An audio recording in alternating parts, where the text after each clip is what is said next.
volunteered that if anyone has a gripe or a personal complaint with the governor, that he will be glad to take all of the brunt so that we can give a loud applause to the governor when he speaks to us this evening. Marv Ewing. Thank you, Chairman Gorski. I mean Charles O'Leary. And win an election, and needless to say, you know what the results of that was.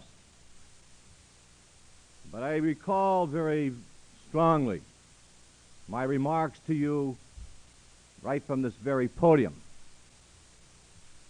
And that was that we now have one president of the Maine AFL-CIO, and that, ladies and gentlemen, the fight ahead of us in regards to right to work and other legislation is going to be ever so much a great challenge for this great federation.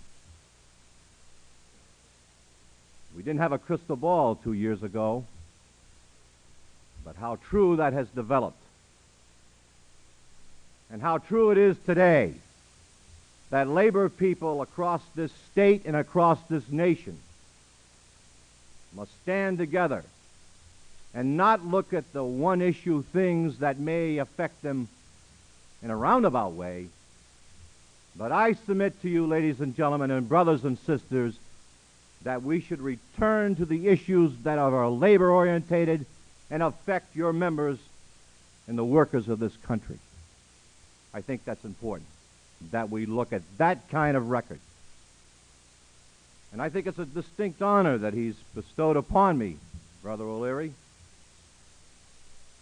But I will tell you one thing, that Governor Brennan will be here tonight, and I can assure you he will do a good account of himself in person.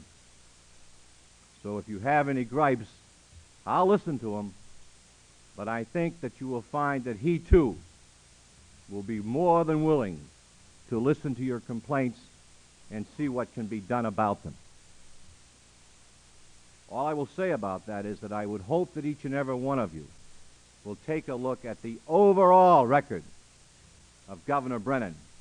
And I submit to you, there has been no governor that can equal that record.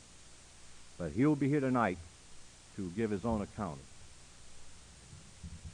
In this job that I now have, I've had an opportunity to look at the labor laws and to talk with my counterparts all over the country. And I'm proud to tell you, ladies and gentlemen, that Maine has, second to none, of the best labor laws in the country. There are some areas that we're weak in, but there are a lot of them that we are very strong. In fact, severance pay, for example, we are the only state in the union that has a penalty provision on plant closings. We're one of the few states in the union that has chemical recognition, where those kinds of reports must be given to the workers, and also training programs must be provided. Now, I don't stand before you to tell you that that's a perfect law, but I do stand before you to telling you that the responsibility of the Bureau to enforce that law has been and will continue to be done. But let's talk about what I see in the future in an upcoming legislation. I submit to you that you will see a barrage of management people coming before each labor committee trying to erode those labor laws, such as severance pay and the chemical reactionary laws, and minimum wage, and workers' compensation. That barrage, if you think was great last time, I submit to you, brothers and sisters, it will be even greater.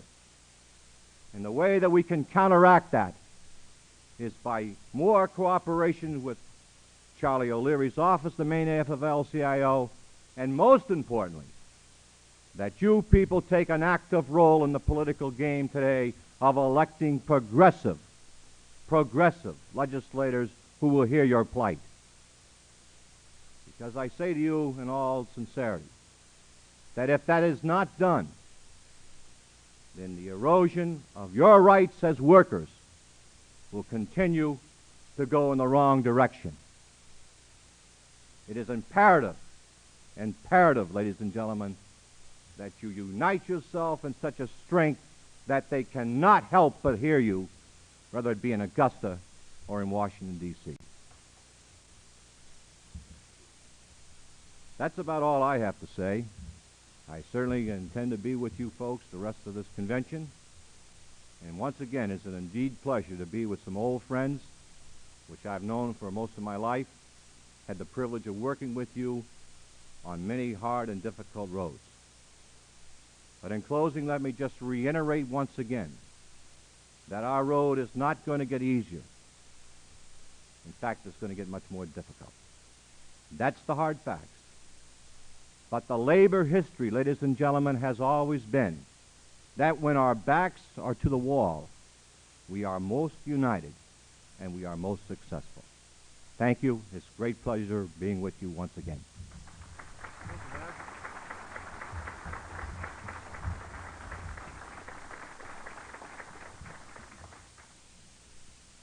Thank you, Marv.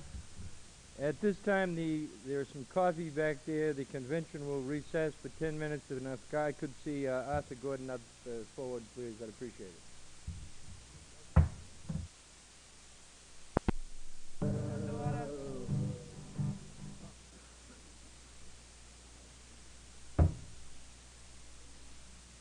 Convention will come to order. President will turn the chair over to Brother Gorham for announcement.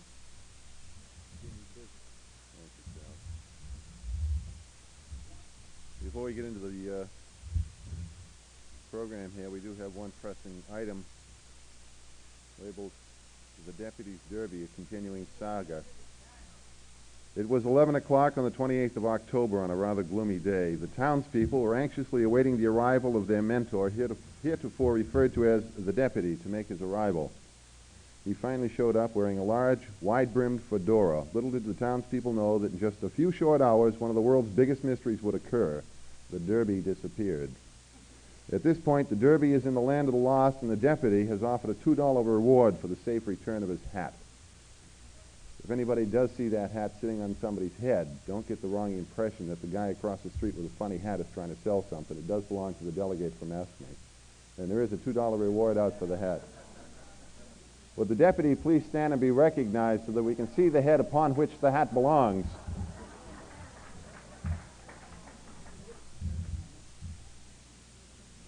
Chair recognizes Brother Roger Hare.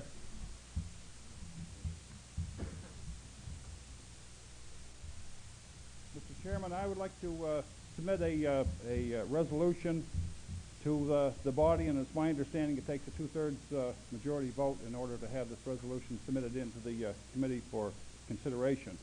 The resolution is number 10, and it reads, whereas the Democratic Party has by and large supported and been responsible for much of the progressive legislation that protects the rights of workers in this state, and whereas there are two independent unions chosen not to be affiliated with the Maine AFL-CIO, and whereas they are in state fact-finding as they selected as a way of settling their dispute with the state of Maine, and whereas these two unions are not negotiating with the Democratic Party, therefore be it resolved that the Maine AFL-CIO go on record of not supporting MSEA and the MTA in their attempts to picket the Jefferson-Jackson dinner to be held in Lewiston, Maine next month.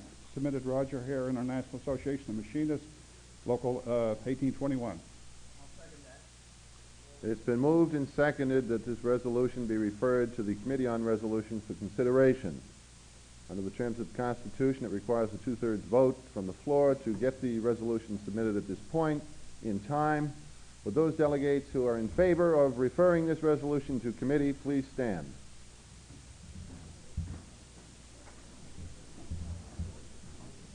Obviously, a sufficient number having stood, this resolution is referred to the Resolutions Committee and will be brought back for consideration at a later time. The chairman requests that the Resolutions Committee adjourn at this point in time, please, to the Windjammer Room for consideration of this particular resolution. The Windjammer Room, Resolutions Committee, right now, please.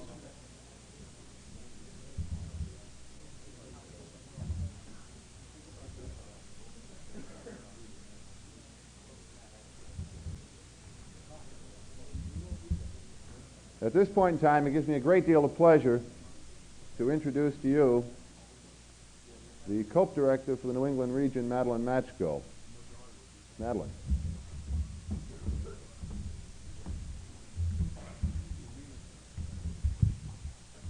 Thank you, Ed. We're going to show you a little slide presentation on COPE checkoff, which the AFL-CIO is really making a special effort to get every local union to try to have it within their own local. As you all know, in 1980, we not alone elected a Republican president, but we also lost control of the U.S. Senate. We've been warned about this for the last 4 years, I guess. I remember Al Barkin going across this nation talking about the concern of the AFL-CIO and what would happen if we lost control of the Senate, and I guess you all got a pretty good idea of what's happening right now. You have people like Orrin Hatch, who I think is one of the most anti-labor senators today, as chairman of the Labor Committee, for example. In 1980, the people that replaced some of our good friends, I'd like to just read to you for a moment some of their records, their voting records, as of this year. We lost to Frank Church, for example, in Idaho, who had a voting record of 82%. He was replaced by a guy named Sims, who has an 8% voting record. A guy by the name of John Carver had a 91% record from Iowa, replaced by Grassley with a 17% voting record. Birch Bayh, Indiana, a very good friend of Labor's, a 94% record, replaced by Dan Quayle with a 12% record. And it goes on and on. The ones responsible for the defeat of some of our good friends were the conservative right-wing organizations who spend a hell of a lot of money in the last election.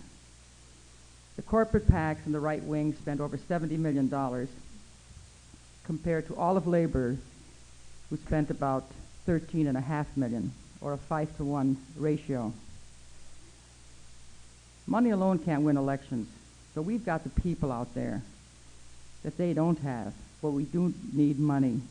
For example, Jesse Helms, when he ran in 1978, his opponent would have been an excellent friend of Labor's. He won his election, but Helms won the election, but he spent $6.5 million. So money is very important.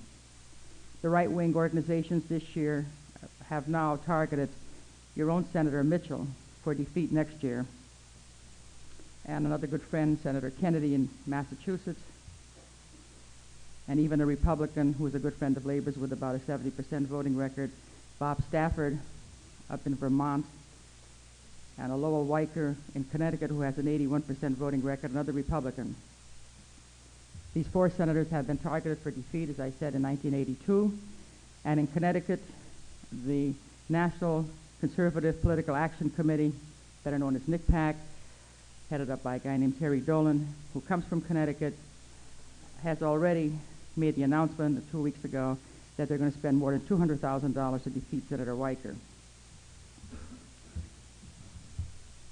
The presentation you're about to see makes reference to 2 items that I just want to tell you what they are.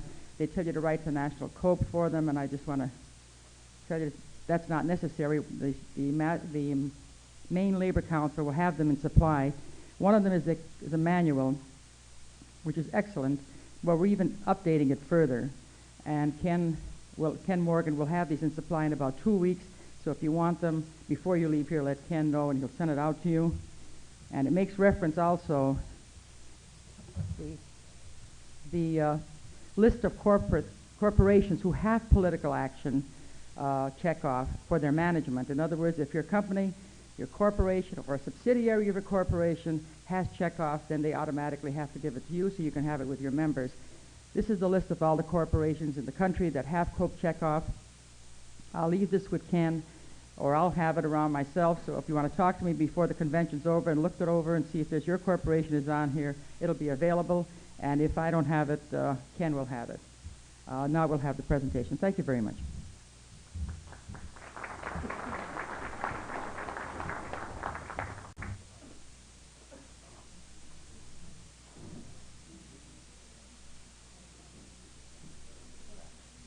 Legislation is pushed in Congress to repeal the prevailing wage law, Davis-Bacon, and in state legislatures, little Davis-Bacon acts are targeted for repeal as well. Emboldened by election results of recent years, right-to-work-for-less organizations move in many states for a compulsory open shop law and renew their drive for a national law. Severe cutbacks are proposed in unemployment comp and in aid for workers driven out of their jobs by imports. New support surfaces for an old idea, a plan to place unions under antitrust laws, a move that could prohibit almost every presently legitimate union activity. Programs to create jobs and programs to train people for jobs face deep slashes. The threat of layoff hangs over The membership of the Maine AFL-CIO. The director of that program is here this morning. It gives me a great deal of pleasure to introduce Neil Shankman. Neil?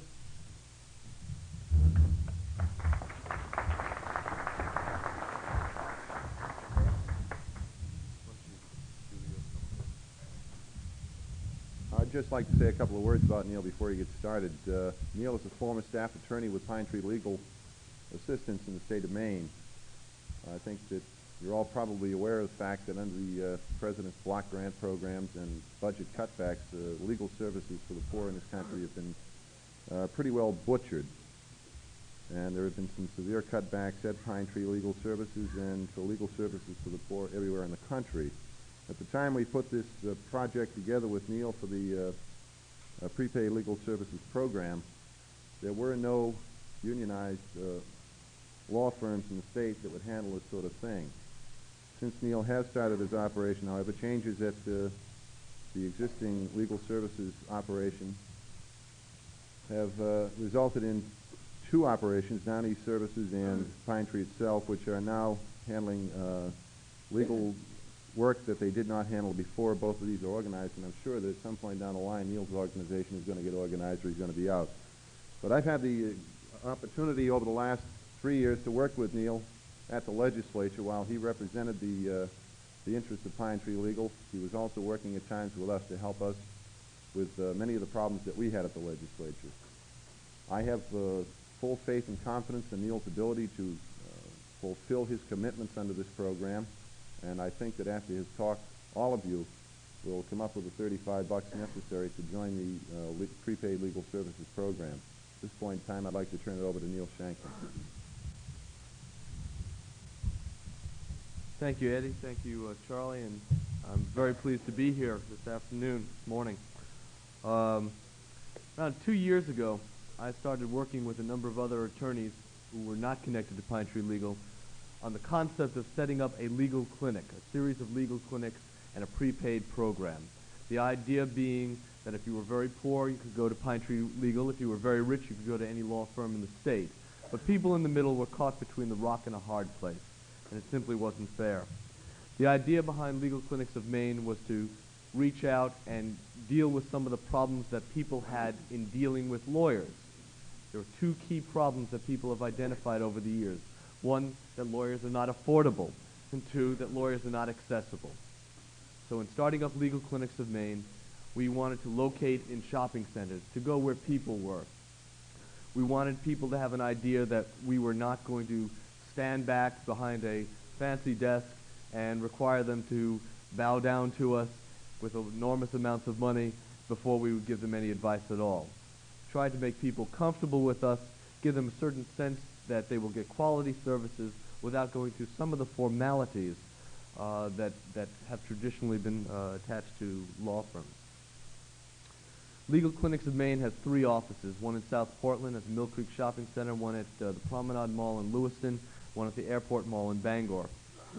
As time progresses, we hope to expand to other areas of the state so that we're better able to serve specifically the union members who we've worked so hard to develop a relationship with. The idea behind Legal Clinics of Maine is to keep the cost low and to let people know how much something's going to cost ahead of time. So we've developed a brochure outlining our philosophy, including a fee schedule. And when a client comes in the doors, they know how much it's going to cost them. And it gives them an opportunity to plan and to shop. If you're going to buy a refrigerator, which is a relatively unimportant purchase in your life when compared to a legal service, you shop around. But you don't shop around for legal services, and we believe this has to change. Because of the size of the AFL-CIO and the many members of the AFL-CIO, the good number of middle-income members of the union, we worked with Charlie over the last couple of years to develop a program that would get people into a law office before a minor legal problem became a major legal problem. The idea of encouraging someone to call up their lawyer and get some advice before they ended up knee-deep in trouble. There are 4 parts of the program that we set up with the AFL-CIO. First part is establishing an unlimited advice and consultation. You can call up with a problem on our toll-free number or one of the local numbers, or come into the office and say, I am thinking about A, B, or C. I'd like to know what my legal rights are. I'd like to know what my remedies are. And we'll sit down, spend whatever time it is, and discuss it with you. It's in our best interest, and it's surely in your best interest. The second part of the program is what we call a document review and analysis. Sometimes if you're about to rent a place, you get a 3, 4, 5-page lease, or an insurance document, or a purchase contract. Under this program, you'll have the opportunity to bring that contract in. We will review it with you, determine if there are any problems or any changes that need to be made, and send you off to deal with it. The third part of the program is that we will provide everyone who signs up with Legal Clinics of Maine under the AFL-CIO prepaid program with a simple will. Most of us, virtually all of us, need nothing more than a simple will. Generally speaking, they can run anywhere from $50 to $100. For the public at large, we're charging $35. For people who sign up for the prepaid program, we provide it at no cost. We sit down with you, we go over your basic needs, your basic estate planning needs, and then from there we develop a will for you or for a member of your family. Finally, sometimes preventive law is not enough. There's a greater need. There's a divorce that is coming about. There's a real estate battle that's coming about. There's a creditor who's taken advantage of it. There's a criminal charge against you. At that time, Legal Clinics of Maine also offers a 20% discount on our regular prices for people who have been enrolled in the program. We feel it's important to reach out to what has been the largest group of people who don't have access to lawyers. That is the middle income and the working men and women of this state. We hope to working with you as local leaders to be able to get as many of your members to work with us, to join this program, and to make it a success. Now, everyone has received, all 59,000 people on the mailing list have received a brochure, a letter from Charlie O'Leary, and a postage-paid envelope to let them sign up with the program. We have more pamphlets and information available. Eddie Gorham has kindly offered to travel with me to various locals if you folks think it would be desirable for us to make a presentation to explain what the program is, how it's going to work, and how it will affect your individual members. Beyond that, there are certain large locals that are not near one of our 3 offices, and we are willing, in working with you, to set up a periodic time in which one of our staff attorneys will go to your local union hall and meet with your people for as long as it'll take. And what we've talked about is scheduling a day at a given place. Finally, we've been speaking with Charlie Sherborne over time, and we have agreed to provide members of the co-op with a $5 discount on top of the $35. So in other words, they would pay only $30 if you are a member of the co-op for the legal services program. The only other thing I should mention is our staff is very experienced. They have a minimum of 2 years experience. Most of them have been in private practice. Frankly, none of them other than I have been in a legal aid background. They have experience with the types of problems that generally seem to come up. And if there's anything we can do, I will be upstairs for another couple of hours today and all day tomorrow. If there are any questions or problems, I'd be more than happy to work with you, setting up a time to go to your local meetings or giving you any literature you need. I thank you very much.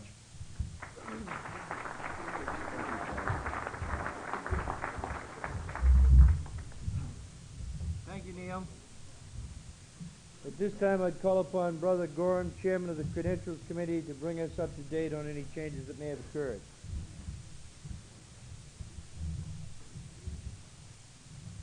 Okay, those of you who got your calculators out and added up all of those votes that were on the 4 pages probably came up with something other than the 24,853 that we gave you earlier. We have some updates now, and I'll give these to you if you want to write them down. They will be available for anybody that needs them. Leroy Hawes from the Tri-City Central Labor Council has gone home, and Russell Webb is now carrying the 2 votes from the Central Labor Council. That changes the delegate number to 156 and the votes to 23,053. Other later registrations, Walter Ryan from the International Union of Operating Engineers, Local 4, has registered carrying 157 votes. Walter Ryan has 71 of those, and now Clem Cronin has 71. That brings a total of 23,053. Other late registrations, Roger Hare from the International Association of Machinists and Aerospace Workers, Local 1821. Robert Walsh from the American Federation of State, County, and Municipal Employees, Local 481. Don Ruttenberg from the American Federation of State, County, and Municipal Employees, Local 1813. Larry Brewster, President of the Bangor Central Labor Council. William Sherlin from the Iron Workers, Local 496, and George Day from the American Postal Workers Union, 536, and Brian Kilroy, also from Postal Workers, 536. So what we have now is a total number of delegates, 163, and total votes, 23,590. And I'm sure there will be subsequent additions or deletions to that total, and we will pass them on to you as we get them.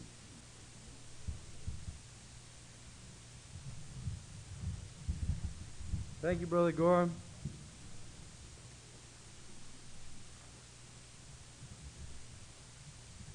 When we recessed this morning, the building trades would like to meet out there in the hall immediately upon recess for lunch. Let me explain to you what is taking place now and what the plan of business will be this afternoon. As you know, the Resolutions Committee has had several resolutions from the floor that have been referred to them. They have approximately 4 more resolutions to report upon this afternoon. When we come back this afternoon, the Resolutions Committee then will be reporting out those resolutions for your action. After that, we will break in to district caucuses. The district caucuses will meet, as they have in the past, for a discussion of nominations of officers and nominations of people to the executive board. What is the normal procedure is that the district councils, District 1, 2, and 3, then report back to the body, and the entire body votes upon it. This has always been the tradition, the system followed by the AFL-CIO.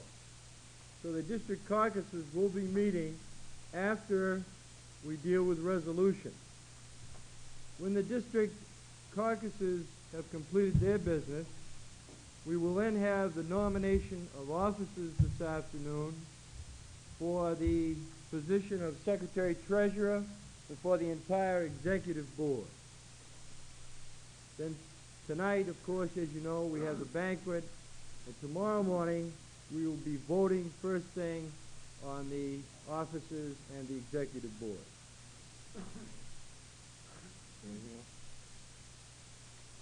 We will recess then until 1:30 when we will reconvene to follow that procedure.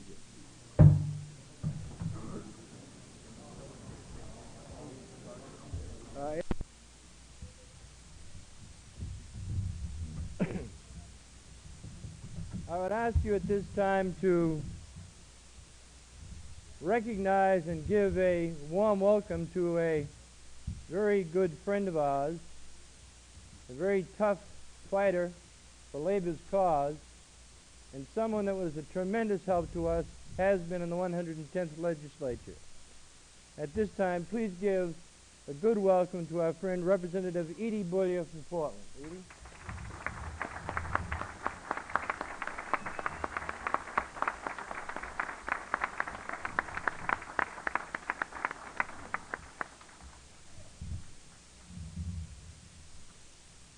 We asked Edie to sit up front today because she certainly deserves it.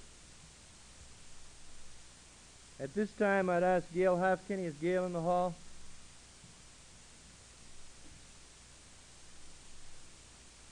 Gail Halfkenny, the chairman of the chairperson of the Union Labor Committee, if you'd come forward and give us your report.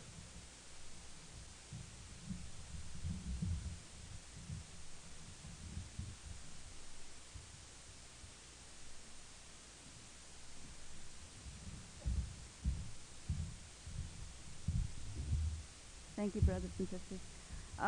Before I begin the report, I'd like to mention that if everything goes smoothly, by this afternoon we will have a small display of union label materials and information on this, which people can take with them back to their locals.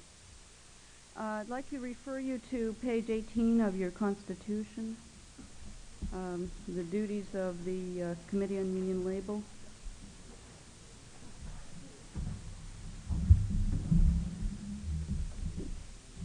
The President shall appoint 5 members of the Executive Board to act as a Committee on Union Label. Additional membership to this committee may be, if needed, selected by the chairperson of the committee for the membership of the Executive Board, and also that the committee shall emphasize the value of patronizing union establishments and purchasing union-made goods and services. It may supply literature, maintain exhibits, and other work as may be necessary.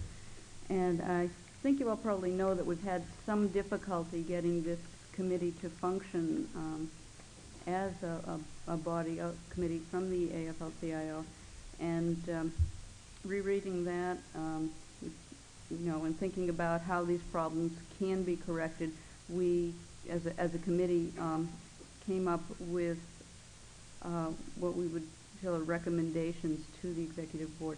We all realize that there is a tremendous need for involvement and education, and in terms of union label activities, this is more important than ever. We need to convince our membership, that's a large part of the battle, as well as the general public, that they need to buy union goods and services. The following recommendations are made to the incoming Executive Board. One, that the board reappoint this committee, and that members of the board who are on that committee ensure that this group meets, obtains literature, and plans exhibits. I think this will help to ensure the functioning of that committee. Second recommendation is that the Executive Committee urge unions to police the use of union labels more effectively and encourage unions to be involved in this campaign to promote union goods and services.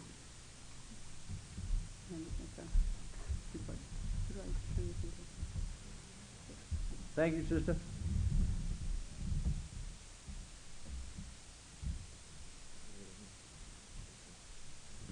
At this time, I'll turn the chair over to Brother Gorham for the matter of dealing with resolutions, and ask the chairperson of the Resolutions Committee, Arthur Gordon, to please step forward.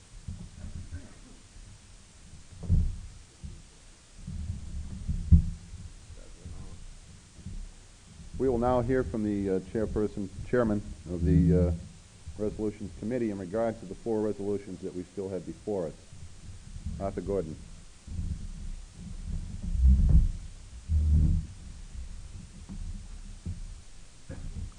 Thank you, Brother Gorham. The Resolution Committee has met and has recommended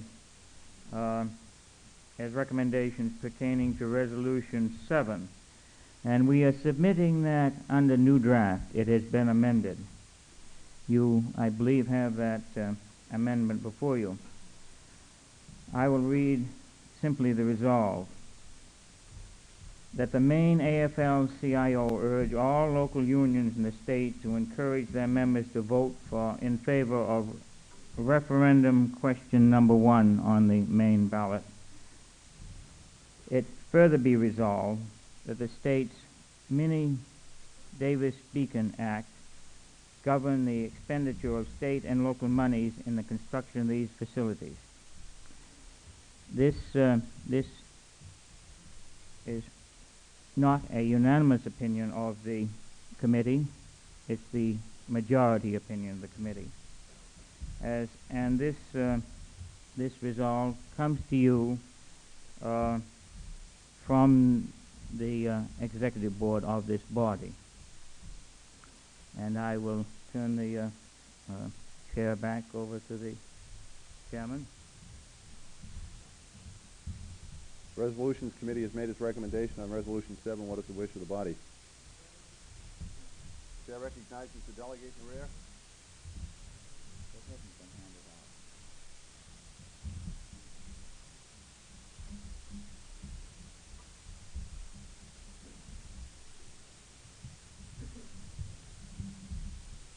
Mr. Chairman, Clem Cronin, business representative of Local 4 Operating Engineers.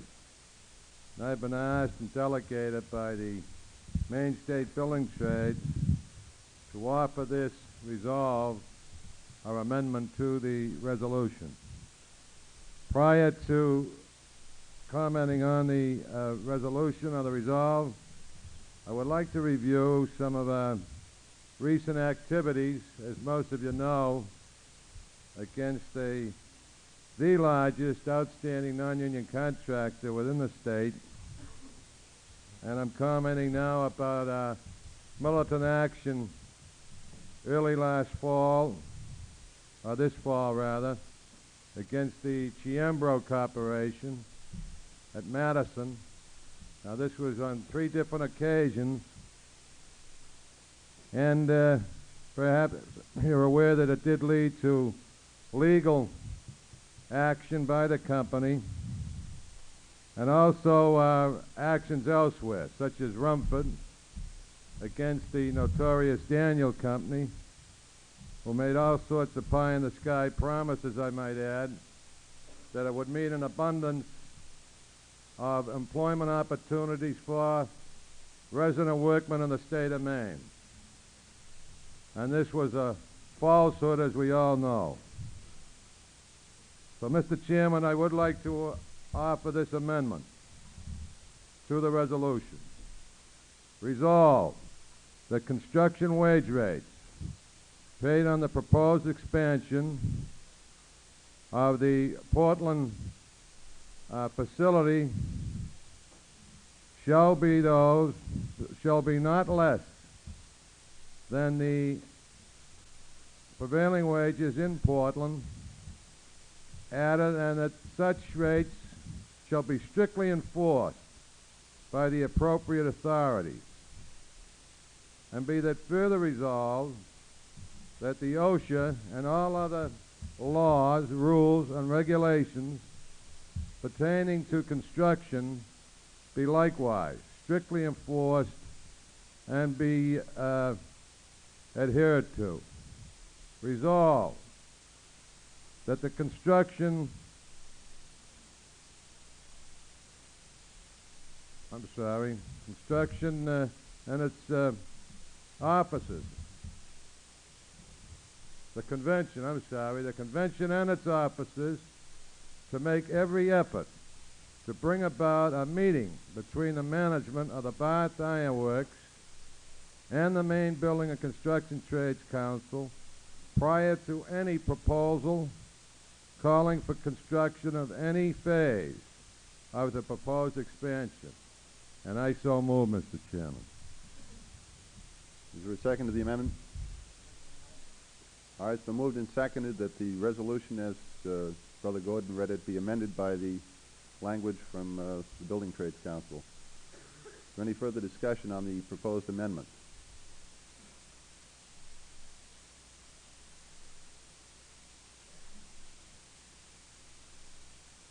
Richard Taylor from the Portland Labor Council. I'm in complete agreement with our brothers in the building trades. I think that we need stronger wording in this resolution. I'm not entirely for the damn thing to begin with, because I don't like tax dollars going out for it, but we need the job, so we've got to make some sort of concessions. But I do think that the amendment should be added on. I think it's very necessary that we have stronger wording than what's in there right at the present time. Thank you, brother. Is there any further discussion? Hearing none. All of those in favor of the amendment to the proposed resolution, please say aye. All of those opposed? It is a vote. Is there now a motion? Is there now a motion on the floor to accept the resolution as amended? Second? It's been moved and seconded that the resolution as amended be accepted by this convention. Is there any further discussion? All of those in favor? All of those opposed? It's a vote. The ayes have it. Chairman Gordon.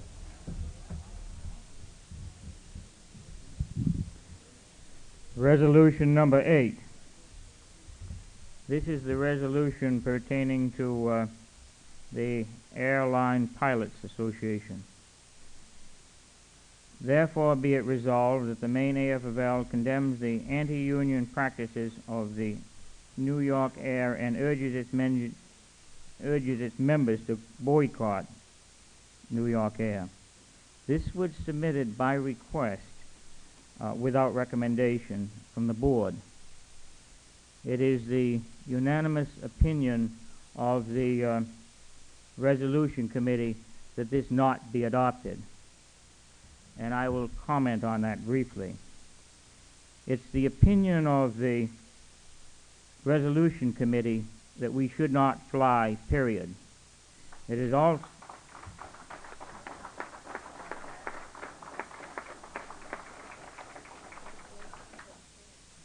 also the opinion of the resolution committee that we not condone double-vested organizations. We see no reason, no particular reason for this legislation. This has been our resolve. This has been our policy all along, and this is the reason that the committee recommends not passage.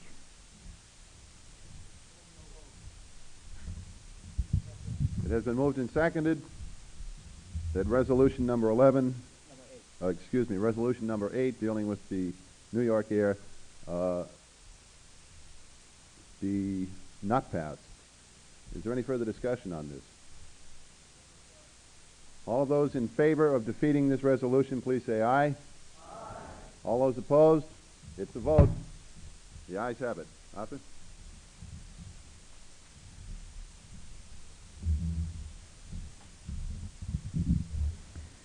Resolution number 9.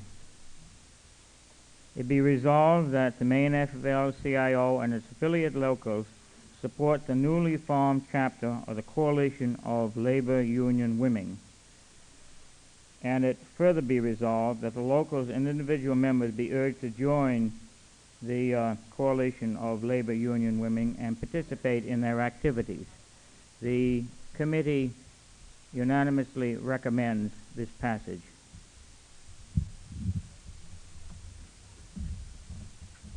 You've heard the recommendation of the Resolutions Committee in regard to this resolution. What is the pleasure of the body? It's been moved and seconded that this resolution be accepted. All of those in favor, please say aye. Aye. All those opposed? The ayes have it. Arthur?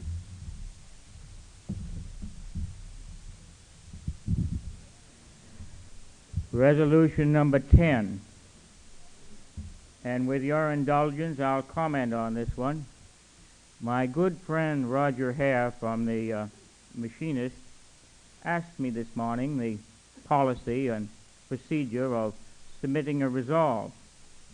In my ultimate stupidity, I answered his question, and he has created a tempest in a teapot. I've known Roger for a long time, and his thoughts are laudable, well-meaning, but we do have a resolve before us. This resolve no longer belongs to Roger, it belongs to you. It's been recommended to our committee for recommendations, And it is our recommendation that we amend and send this resolve out under new draft. And I believe you all have Resolution 10 before you, and you might refer to it. We will say, whereas the Democratic Party has, by and large, supported has been responsible for much of the progressive legislation that protects the rights of working people in this state. Therefore, and we eliminate all the other, therefore, the Maine AFL-CIO wish to support the Democratic Party in their activities, their social activities, and their fundraising activities. And I will comment further. This is the end of the redraft, and I will comment further. It is not the intent of the committee to suggest that we dictate policy of another union. It is not the intent of this committee that we suggest at all that we cross picket lines. And we certainly do not recommend crossing picket lines. It is the intent of this committee that we recognize our many friends in the legislature, Republicans and Democrats, and not offend our friends. And I think I have one more item that the committee wished to have me convey to you.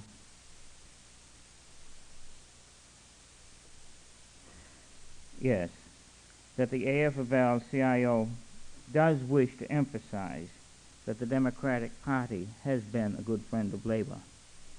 Now, with these thoughts in mind, we have rewritten this resolve, bearing in mind that we do not attempt to dictate the policies of another union, and of course recognizing our good friends, the Democrats. So you have this resolve before you. I'll read it again if you wish. The Democratic Party has by and large supported and been responsible for much of the progressive legislation that protects the rights of the workers in this state. Therefore, the Maine AFL-CIO wish to support the Democratic Party in their social activities and fundraisers. End of resolve. It has been moved and seconded that this resolve be accepted as it comes from the Resolutions Committee. Is there any further discussion on this resolution? Excuse me, brother, would you take the microphone, please, and identify yourself and your affiliation? Brother, may I come up there and speak? You certainly may, brother. Come right ahead.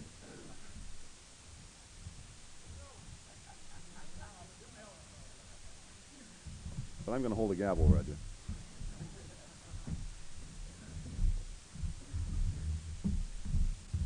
Thank you, Brother Chairman. First of all, I want everyone here to know that I was requested to make this, submit this resolution, and since I am not an author, there apparently has been stated by the chairman of the Resolutions Committee some errors.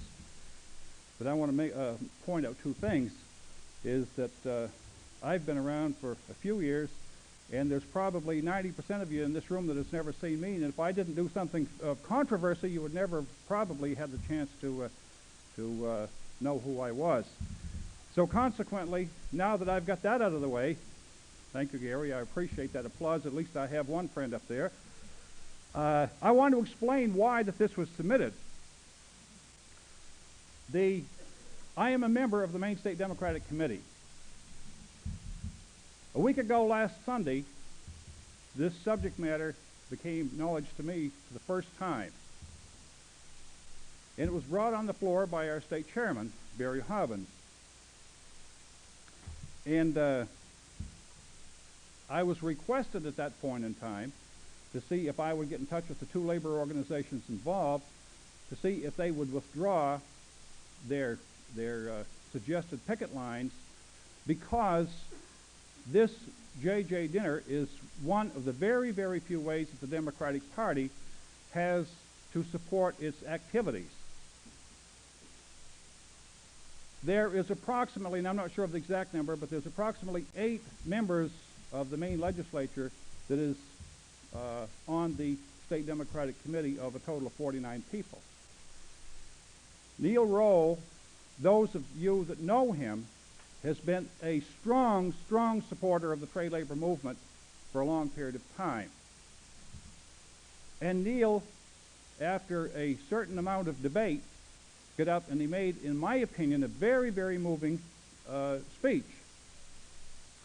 And in sum, it's what it boiled down to, was that he felt as though, and listen to my words because I'm quoting, that if the trade labor movement in Maine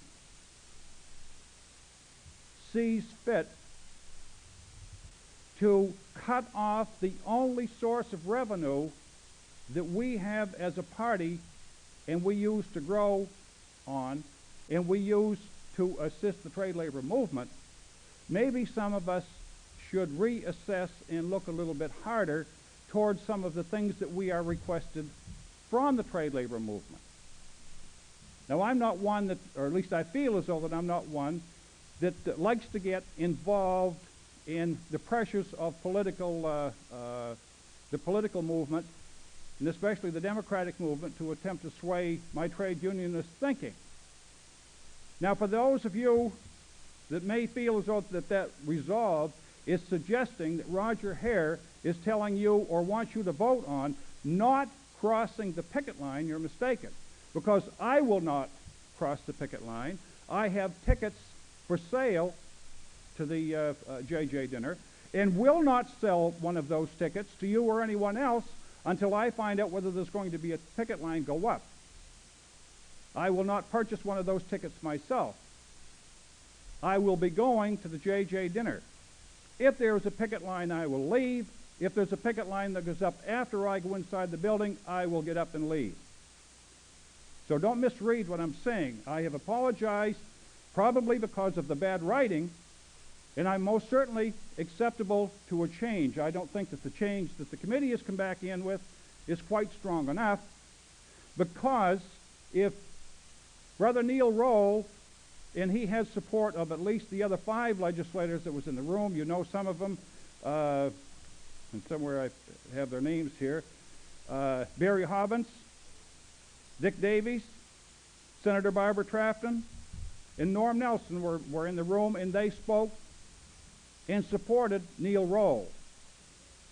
Only to the extent that if the Maine labor movement, and I re-emphasize that, because in my personal opinion, this body is the Maine labor movement, even though there may be other labor organizations that is not affiliated with this organization. There may be other organizations that calls themselves labor organizations. I don't think that they should totally speak for this group. And I don't think that if we have friends in the legislature that will stand up sometimes wondering which direction they should go because of their own constituency in their hometowns, and if they support us as a large unit, I just don't think that we should attempt to throttle them in one of the methods that they have of fundraising. Also, it's going to be extremely embarrassing because, again, and there's people on the floor that have more up-to-date information than I have, but Barry Hobbins told me that the 2 labor organizations will not give the Democratic Party the courtesy of telling them if there's going to be an informational picket, which is my understanding, and I wouldn't cross that either, by the way, but it's my understanding an informational picket has a little different connotation than a full picket line. So consequently, if those organizations won't tell Barry Hobbins of what sort of a picket line they're going to have up, I again feel as though that they're extending a discourtesy to this organization. The hell with the Democratic Party as such, but I think that they're implying that this organization hasn't made up its mind yet what activity it's going to do. And lastly, there was an interesting question that was asked of me a little bit earlier. What would happen if they decide that they're going to appear here tonight because the governor is going to be on this podium, it's my understanding? Well, I may not be the first one out, but I'll tell you I'll be out there, and I'm talking about checked out. the rest of you think about that, only to the extent it's very possible that you have been notified, as the Democratic Party was, that they're going to throw a picket line up. By the way, I'll digress for just a second. The reason the Democratic Party found out there was going to be a picket line, by the way, is there was an ad book being sold, and those two labor organizations bought an ad and put it into the ad book. That's how the Democratic Party found out that the picket line was going to go up. Thank you very, very much, Mr. Chairman. I'm glad you didn't have to wrap the gavel.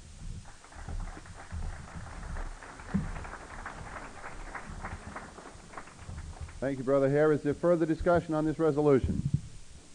Brother Chairman, may I... Would you please identify yourself and your local, brother? Ken Clark, Boilermakers Local 467. May I ask a question? Is it my understanding that these two quote-unquote labor organizations are not affiliated with the AFL-CIO? This is correct, brother. I think in relation to some of the speeches and conversations and talks that gone on during this convention, in relation to what Mr. Brother O'Hare has said, I think that we ought to make it very clear that these people do not speak for organized labor within the state. As has been pointed out by Brother O'Hare, I think we all have a responsibility, Roger Hare, excuse me. I think we all have a responsibility to honor labor organizations' picket lines.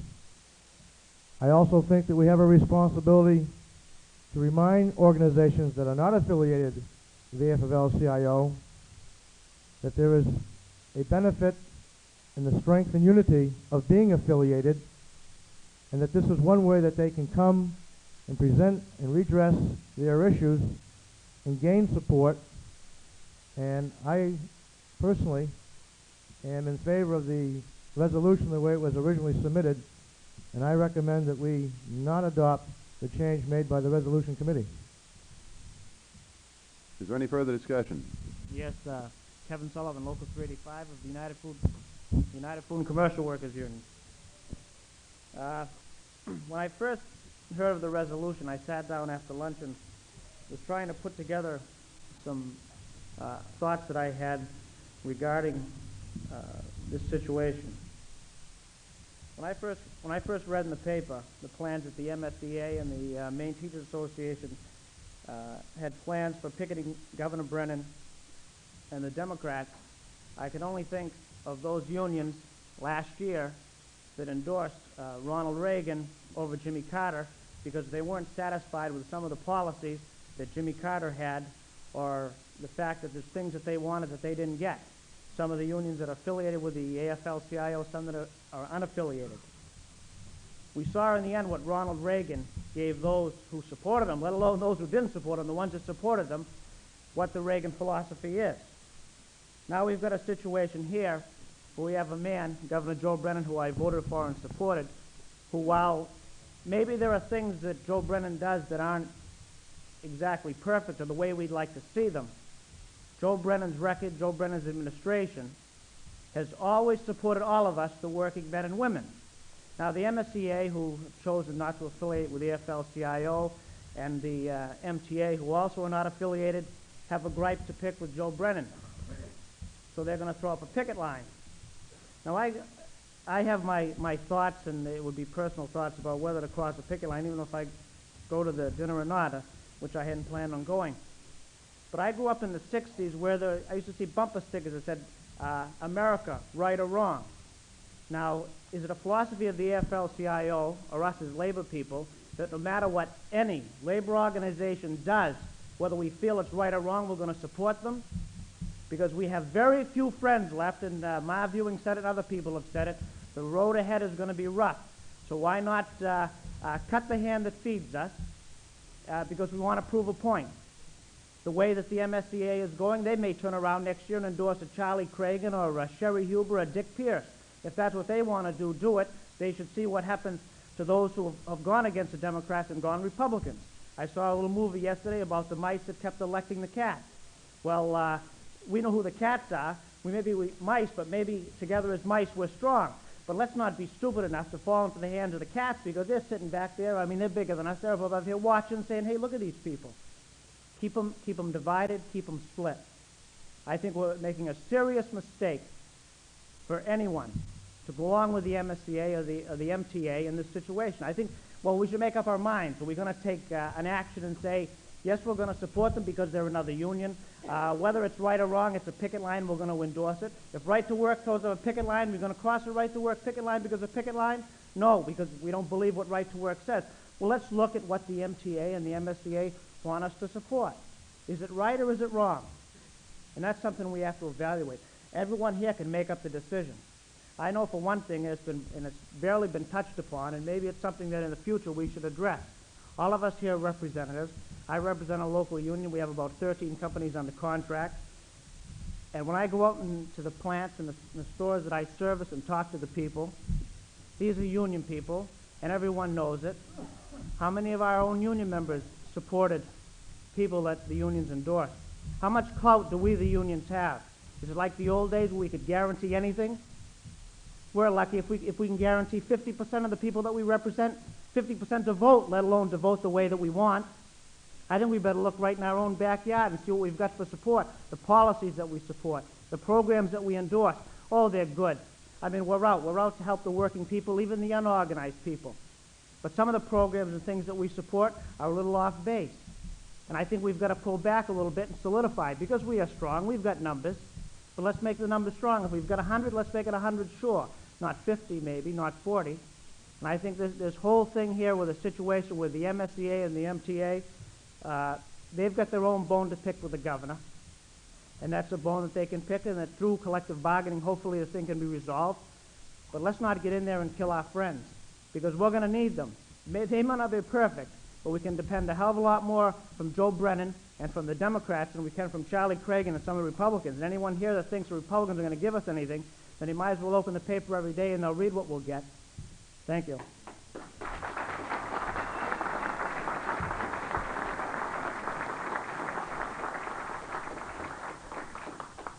Is there further discussion on the resolution? Ed, Ray Hinckley, President of Local 57, UPIU. I'd just like to say one brief thing. MTA and MSCA, they don't pay dues here. And if they did, we may be talking a lot different story, okay? And I think we better give them that message, and we better take care of our own business here. We come first. We all pay dues here. We come first. Thank you.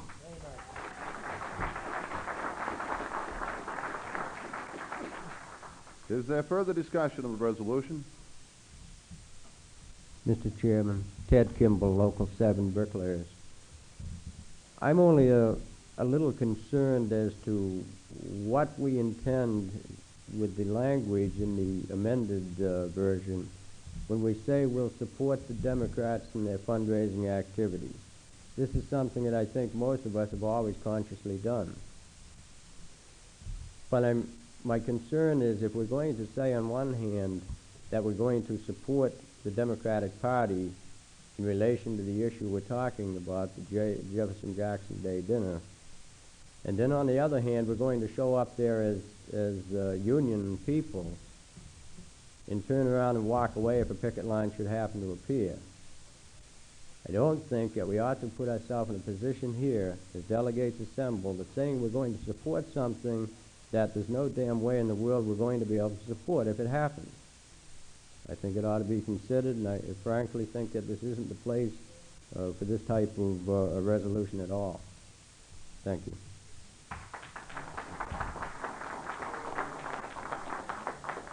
Is there further discussion of the resolution? Mr. Chairman. John Hanson, IBEW Local 1837, a delegate from the Greater Bangor Area Central Labor Council. Brothers and sisters, Mr. Chairman, my good friend and brother, Roger Hare. I told Roger that I would speak against his resolution today, and I don't want to disappoint him. I know he's looking forward to it. I had said privately and quietly to myself